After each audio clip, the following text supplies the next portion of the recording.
Hey, welcome to Debt Haters, where we hate our six-figure student loan debt. My name's Oren. And I'm Melina. Okay. So Ori tried up the intro a little bit, but yeah, so we're on a journey to pay it off, and we made a plan to pay it off and be debt free in 2023. Yeah. Spoiler alert, that did not happen. Yeah. But we tried. We got close. So And we're not those type of people like, hey, reach for the stars and you'll land on the moon. Like, we wanted to reach for the stars and land on the star, you know? yeah, we really did want to do that, but it didn't happen. But I guess it could be questioned if we tried hard enough, and that's debatable. I'm interested to hear your take on that.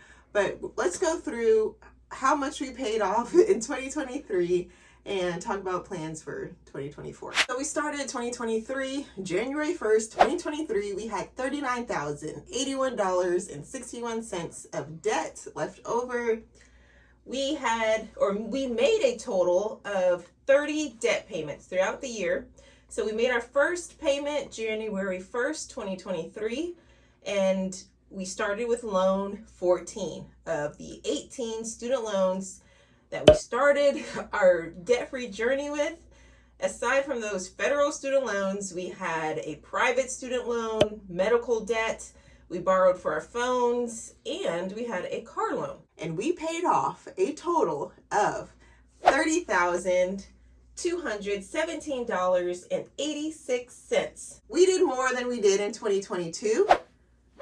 Not more altogether. 2021 was the year where we paid off the most debt, which probably could have been because of, stimulus and quarantine and not spending as much money, and we had some extra kind of windfall from the government. And in 2022, we had a lot of that tax thing came back to us and stuff. So still $30K, with what we're working with, being a single income, primarily.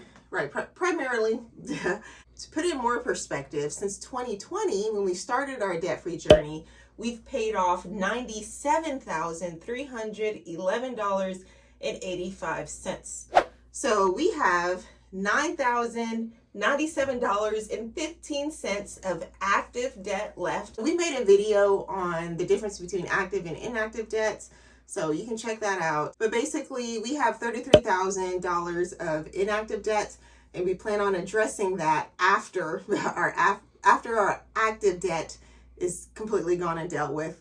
But we're assuming and convinced that we'll be able to settle that $33,000 because it's not showing up. We'll be able to settle it for $2,000 or $3,000. So it's not going to be because they've offered before. Years ago, and we were close to actually accepting their offers, but then decided to go this route because it's what Dave suggested that people go. Yeah. All right, so we'll talk real quick about our thoughts on 2023. The fact we didn't meet our goal, just how it went. What are your thoughts?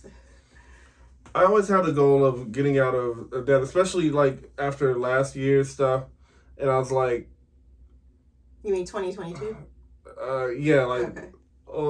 Back with what happened in 2022, I did feel like it would be a little bit easier, but some things occurred. But first of all, just being a single income, primarily household, my goal since the very beginning was to try to make 2 single incomes worth of money, and that kind of worked out, but not really. I mean, 30,000-ish is pretty okay.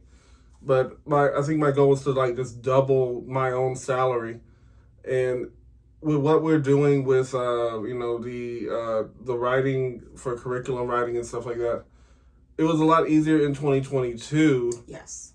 Because I didn't really have to do a lot of searching. I didn't have to do a lot of job applications. These are just customers or clients that I worked with in the previous year kind of coming back, or people who I worked with kind of asking me if I want to get on a project. And a lot of standards were changing at that time. And nowadays, there might have been a good amount of turnover and people don't remember who I am. And, I actually would have to be more active in searching for curriculum writing jobs or being part of that crew again. So my name kind of phased out as far as me working with a team and stuff. So I think that, if you spending time looking for a job, that's time being spent. But if people are just coming to you and asking you to do work for them, that's a lot easier.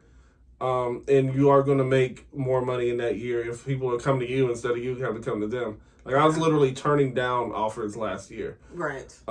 This year, I ain't getting none. Yeah, it took a lot more effort, and I feel like it wasn't necessarily us or you. I think the industry changed. I feel like, coming out of COVID, there wasn't as much need for this education, writing that you were doing, or things have just shifted, or all the work that was done, they just needed that. I think it is still a good field, and I think there's still money to be made. In fact, we're banking on that, there's still money to be made, but it just wasn't how it was before. So that was a big reason why. I also think, the fact that I quit the fact that I quit the job that I was doing, I feel like that played a part too. Because when we made up our little plan, like we had a detailed plan. If you haven't seen that video, I guess I'll include that too. We made a plan for how much how we were going to reach this $39,000. And a chunk of it was me still working part-time. And I want to say I worked... It was like $15K that you were supposed to do? Right. Yeah. So I worked from January to March or April. Then I quit and then started up again in July or August around that time. And then all the way to November. So maybe those few months, maybe it would have made a difference. But it wasn't... it was just a fast food place, so I wasn't making a lot of money per hour, and I was only working part-time. So, question for you: so how much did you make in total with what you were doing for the year, not just for this past time? I added it up, but I don't remember. I guess I should have wrote it down, but I want to say it was like $7,000 or $8,000. It wasn't a lot. So if you would have reached the goal, we would be mad close, is what you're saying. We would be very close, yeah. And so it's your fault. So I kind of feel that way. I will say, no, it's okay. I will say I am a little disappointed we didn't make it. Like I wanted it. Like I wanted us to be debt free, and I thought that it would happen, but it did not. It did not. So my predictions with 2024, based on the education writing that I'm doing, the curriculum developer stuff, I've noticed that the changes typically happen with a new president. Really? Oh, okay. And because 2024 is election year, the next time there's going to possibly be a change will be 2025. Like, that's when it's going to be booming again. That's when standards change. They adjust based on the new president and their affiliations, whatever, lobbyists and things like that. Like, that's why standards changed this last time. It's because of, president change and stuff, and we were just implementing those standards. So I thought it was mostly because of distance learning. Like, I thought it was some of that, but they altered the standards, COVID and distance learning did have a part to play in stuff, but with standards changing, everybody, including distance learning platforms, are going to want more writers to change up or adjust or align to the new standards, and it happens with every president. So we're talking about 2024 now. It's going to bring a lot of change. So we are officially, in Stork mode. We pregnant. we have baby coming. Yeah, there's another. There's a baby on the way. We have an expectation, and that's something that we need to hold off on our debt-free journey for a little while we're hoarding money for baby, and then whatever doesn't have to go towards baby, and that initial delivery and all that good stuff will go towards our debt after we're just stockpiling money right now. Right. Okay. Yeah. So that's the guidance that, we're following, the financial peace, Dave Ramsey kind of plan and guidance for building wealth, getting out of debt, all that stuff. So we're hoping to stockpile $10,000 in 6 months. Yes. So our deadline when we are expecting this child is in June. So here we are in January. We have January, February, March, April, May, part of June to get that $10,000 up. Mm-hmm. So besides that $10,000, we are also wanting to save $3,000 to move. We want to relocate in 2024. So we need to relocate. Yeah, we need to, because we're in a 3 or a 2-bedroom apartment and we have a baby on the way. The cost of living is ridiculous. Every year, our apartment prices continue to go up and up with rent, and honestly, it's at a point where we can literally rent a house for the same amount in a different area, different state, something like that. So. Right.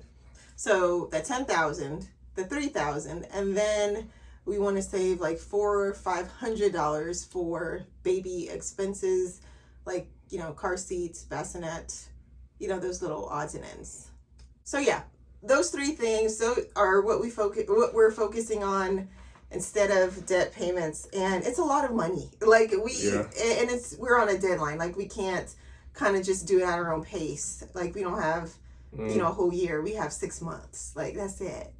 So what are your thoughts on that? Like, so what we're going to be focusing now and sharing more with you, I'll still do the weekly budgets, but we'll be talking more about